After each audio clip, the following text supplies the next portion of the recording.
Son infaltables las apps en todo celular, WhatsApp, Instagram, y podemos sumar a la lista TikTok, Zoom, YouTube, Gmail y obviamente Google Maps. ¿Pero alguna vez se detuvieron a pensar qué tipo de tecnología está detrás de estas aplicaciones? ¿Importa acaso la tecnología con la que se construyen las aplicaciones? Conocer un poco los entretelones de las apps nos va a permitir entender por qué a veces pueden demorar mucho en descargar, otras iniciarse muy lentamente y otras veces tener grandes problemas de usabilidad.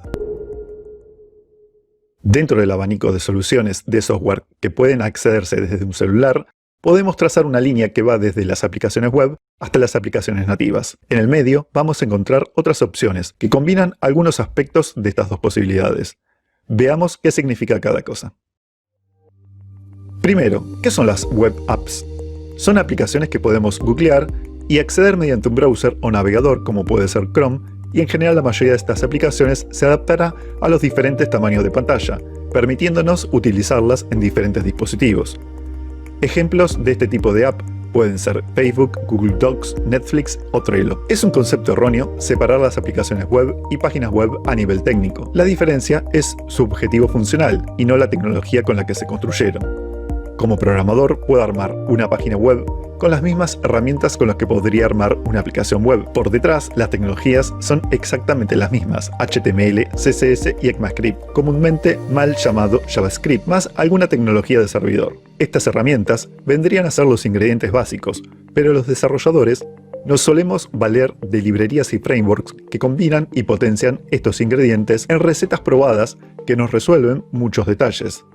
Algunas de las recetas más conocidas son React, Angular y Vue, pero también existen aplicaciones web que pueden ser construidas con PHP mediante Laravel, Symfony u otros frameworks, e incluso tenemos el ejemplo de Odoo y un ERP gigante de código abierto construido en Python. ERP son las siglas de sistemas de gestión interna empresarial, que suelen ser sistemas súper complejos. Hasta aquí podemos entender qué tipo de tecnología utilizan estas apps, pero ahora vamos a derribar algunos mitos que quedaron de antiguas restricciones. No se puede acceder al hardware del dispositivo.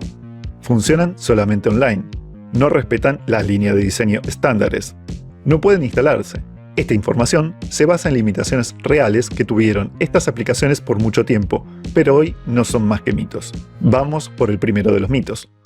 No acceden al hardware del dispositivo. Esto es falso, ya que las aplicaciones web pueden acceder a la cámara, al GPS, al Bluetooth, a reproducir videos y a los eventos touch que genera el usuario.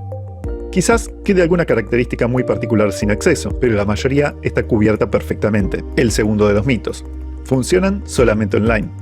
En general, no nos sirve la información desactualizada, pero más allá de la elección de reglas de negocio, las aplicaciones web pueden almacenar datos offline mediante una base de datos llamada IndexedDB y acceder a archivos del usuario con su consentimiento. Tercer mito.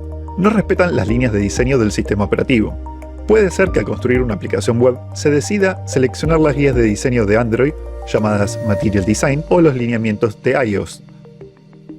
O inclusive, ninguno de los dos, e ir por un camino diferente que no se ajuste a los estándares. Más allá de que puedan suceder estas situaciones, esto no quiere decir que la tecnología nos está limitando a seleccionar solo una de las dos guías de diseño, sino que será económicamente más conveniente, ya que de querer adecuarnos al estilo según el sistema operativo, tendríamos que generar dos versiones de los componentes visuales.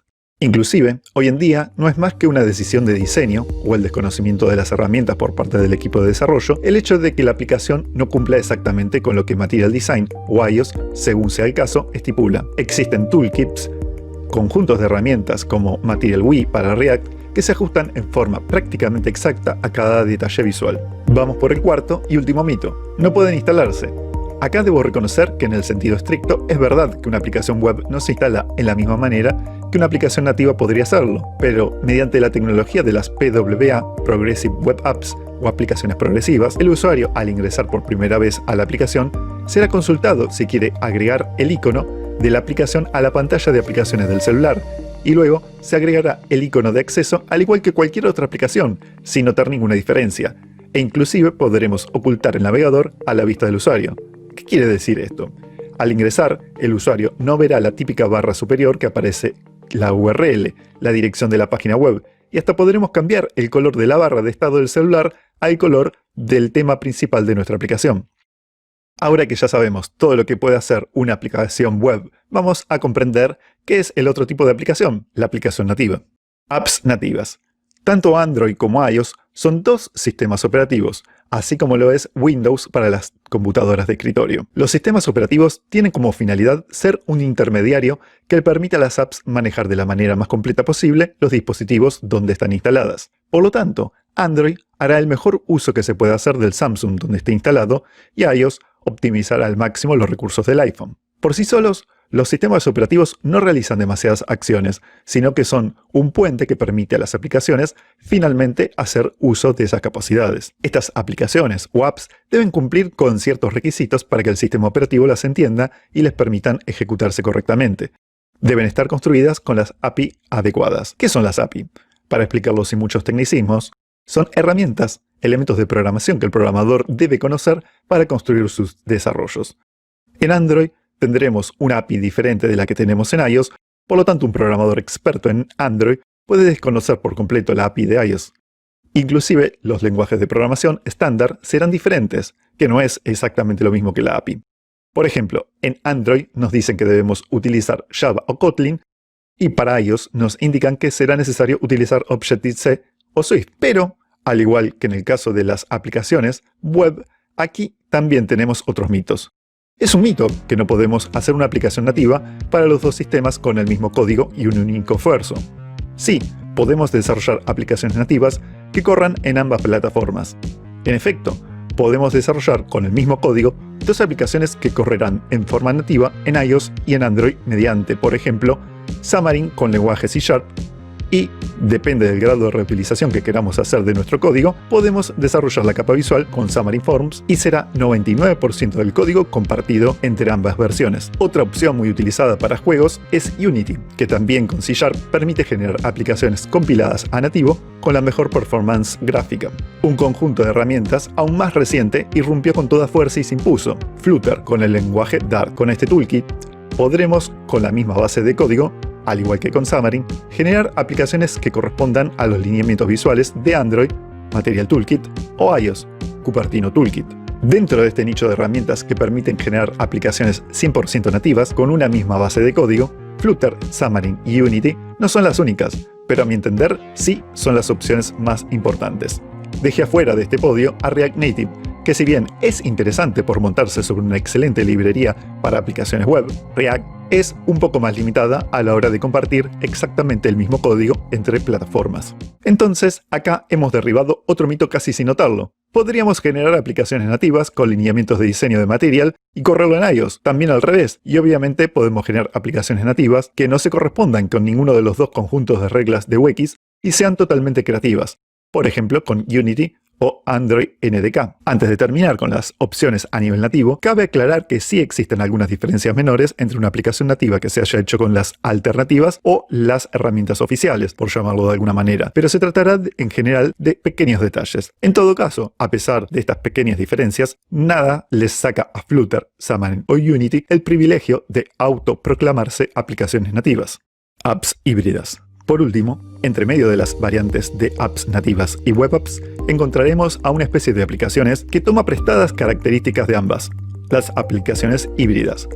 Para entender a este tipo de aplicaciones, podría decirse que tienen los huesos y los músculos de aplicaciones web, pero la piel de aplicaciones nativas. En sus entrañas tendrán HTML, CSS y ECMAScript, JavaScript, como una aplicación web, mediante React, Angular, etc. Pero estará envasada en una aplicación nativa que funcionará casi como una cáscara cobertora. A nivel experiencia de usuario, la principal diferencia que notaremos con una aplicación web es que en vez de encontrarla mediante Google y verla dentro de Chrome, la buscaremos en el Play Store de Android o en el App Store de iOS, la descargamos y luego la podremos utilizar sin necesidad de verla dentro del navegador. Para nosotros será una aplicación normal, sin nada extraño. Ahora bien, en la parte de mitos, se suele pensar que este tipo de aplicación es más lenta y además no cumple con los lineamientos de diseño del sistema operativo. Nuevamente, hay parte de verdad en estos mitos, pero en gran medida, si la aplicación realmente se percibe como lenta, será por algún problema en su programación, y si no cumple con los lineamientos de diseño, es por los mismos motivos que una web app puede no cumplirlos: decisión de diseño o no haber utilizado las herramientas adecuadas para el desarrollo. Es cierto que la tecnología híbrida a nivel técnico no es tan performante como la nativa, pero las tareas que cumplen la mayoría de las apps son muy básicas como para que el usuario realmente perciba la diferencia. Esto no quita que en celulares de gama baja se pueda llegar a notar, pero será la excepción y no la regla. Para completar el resto de características de las apps híbridas, contarán con un acceso al hardware del dispositivo, podrán funcionar offline sin problemas y si el equipo de desarrollo sabe de desarrollo web, será mucho más fácil la transición a este tipo de aplicaciones. De todos los tipos de apps que vimos, se suele decir que son más baratas de construir las aplicaciones web y las híbridas que las nativas. Esto, en parte, es porque será más fácil que un desarrollador web se anime a programar estas apps sin tantos problemas. Pero parte de esta improvisación lleva a que estas aplicaciones se asocien a los problemas que antes mencionamos y no tanto su tecnología. Finalmente, hemos visto algunos de los conceptos falsos y algunas verdades a medias que existen sobre cada tipo de aplicación. Como suele suceder, el resultado depende mucho más de la pericia del equipo que construye las aplicaciones antes que de la tecnología seleccionada. Finalmente, el éxito de la aplicación estará dado por qué tanto se satisfaga las necesidades del usuario y no por los detalles de implementación. Mientras no se dificulte la tarea por la cual la app fue construida, pasarán totalmente inadvertidos para el usuario final.